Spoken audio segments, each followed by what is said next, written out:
தமிழ் சொந்தங்களுக்கு தீபாவளி வாழ்த்துக்கள். தீபாவளிக்கு ரிலீஸ் ஆகியிருக்கிற இந்த 3 படத்தையும் பார்க்கக்கூடாதுன்னு தான் நினச்சேன்.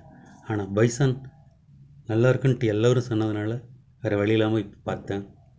ஆரம்பத்திலே சொல்லிடுறேன், இந்த படத்தை நீங்கள் பார்க்கலன்னா அது உங்களுக்கு தான் நஷ்டம்.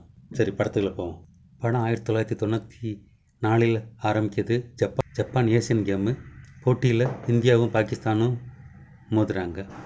மிக திறமை வாய்ந்த பிளேயரான துருவை ஈகோ காரணமாக சப்ஸ்டிடியூட்டாக உட்கார வச்சிடுறாங்க. அவருடைய ஃப்ளாஷ்பேக்கில் தான் கதை ஆரம்பிக்குது. தமிழ்நாட்டில் திருநெல்வேலி, தூத்துக்குடி, திருச்செந்தூர் பகுதியில் சுற்றி படம் ஆரம்பிக்குது. அங்கே 2 ஜாதி இடையே தீராத பகை இருக்குது. அதன் ஒரு தலைவரான அம்மீர் ஒரு இளைஞரை கண்டம் துட்டமாக வெட்டி சாட்சி ரத்த களறியாக்கிடுறார். அவருடைய அண்ணன், அதை செத்தவருடைய அண்ணன் லால் அமீரை கொல்ல டைம் பார்த்துட்ருக்கார்.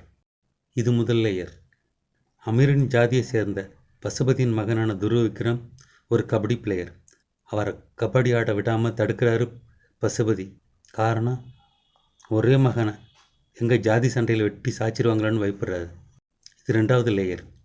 3வது லேயர் என்னென்னா, துருவ விக்ரமின் அக்காவின் தோழி அனுபமா துருவ விக்ரமை காதலிக்கிறாங்க. இந்த 3 லேயரையும் அழகாக கொஞ்சம் கூட தொய்வு இல்லாமல், ஒரு செகண்டு கூட போர் அடிக்காமல் எப்படி ஆரம்பித்தாரோ அப்படி போய் தெளிவாக போய் முடிச்சிருக்காரு மாரி செல்வராஜ். வெல்டன் மாரி செல்வராஜ். அதனால ஏகப்பட்ட விஷயத்தை கொஞ்சம் கூட அவசரப்படாமல் நின்று நிதானமாக சொல்லியிருக்காரு மாரி செல்வராஜ். ஒன்று, திறமை எங்கே இருக்கோ அதை யாராவது ஒரு நல்ல மனுஷன் அடையாளம் கண்டு அவனை எப்படியாச்சும் கஷ்டப்பட்டு படாத பாடுபட்டு மேலே கொண்டு வந்துடுறான். இதில் துருவ விக்ரமின் அந்த பிடி மாஸ்டர். அடுத்து தமிழ்நாடு கபடி டீம் செலக்டராக ஒருவரும் அவருடைய மகளும். அடுத்தது என்னென்னா, கத்தி எடுத்த அமீர் கத்தியால் தான் சாகுறாரு, துப்பாக்கி எடுத்த லாலு துப்பாக்கியால் தான் சாகுறார். இது இயற்கையின் விதி. கத்தியையும் துப்பாக்கியும் போட்டால் தான் உயிரோடு இருக்கலாம், ஊரும் அமைதியாக இருக்கும் அப்படின்றத அழகாக சொல்லியிருக்கார். நமக்கு ஒன்று தேவைன்னா அதுக்காக நாம் தான் போராடணும், அதை போராடி தான் அதை ஜெயிக்கணும் அப்படின்றத துருவின் காதலியாக வரும் அனுபமா மூலம் சொல்லியிருக்கார். ஏன்னா அனுபமா அவருடைய அண்ணன் துருவ விக்ரமுக்கு தன்னோட தங்கையை கல்யாணம் செஞ்சு கொடுக்க மறுக்கிறார். காரணம், பசுபதிக்கும் அவருக்கும் 2 பேரும் ஒரே ஜாதி தான், இருந்தாலும் அவங்க 2 பேருக்கும் உள்ள தீராத பகை. முக்கியமான விஷயம், ரொம்ப நுணுக்கமான விஷயம், சென்சிட்டிவான விஷயம். பல பரம்பரைக்கு முன்னாடி, அதாவது பரம்பரையாக 2 ஜாதிக்கு இடையே பகை ஏற்படுது. அந்த பகை எதனால் ஏற்பட்டது என்பதை மறந்து அந்த பகை மட்டும் இன்னும் உயிர்ப்போடு இருந்து ஒரு ஜாதிக்காரன் இன்னொரு ஜாதிக்காரனை கொல்ல டைம் பார்த்துக்கிட்டு இருக்கிறது. அடுத்து நம்ம தமிழ்நாட்டில், அதில் தென் தமிழ்நாட்டில் இருக்கிற மக்கள் எவ்வளோ சென்சிட்டிவாக இருக்காங்க. ஒரு சின்ன பிரச்சனைக்கு கூட கொலை வர போகிறாங்கன்றத ஒரு பஸ் காட்சி மூலமாக அழகாக சொல்லியிருக்காரு. பசுபதியின் ஆடு ஒருத்தர் மேலே யூரின் போயிடுது. அதனால் அந்த மனுஷன் கோவப்பட்டு அந்த கோபம் கடைசி வரை கிளைமேக்ஸ் வரை வந்து ஏகப்பட்ட பிரச்சனையை கொடுக்குது. அடுத்து ஒரு பிரச்சனைனா ஊரே கையில் கிடைக்கிற ஆயுதத்தை எடுத்துக்கிட்டு ஒரு ஜாதிக்காரன் இன்னொரு ஜாதிக்காரனை கொல்றதுக்கு கிளம்பிடுறான். போகும்போது இருக்கிற பஸ்ஸு, கட்டடம், வீடு, காரு எது கிடைக்குதோ அடித்து நொறுக்கிட்டு எரிச்சிட்டு கிளம்புறாங்க.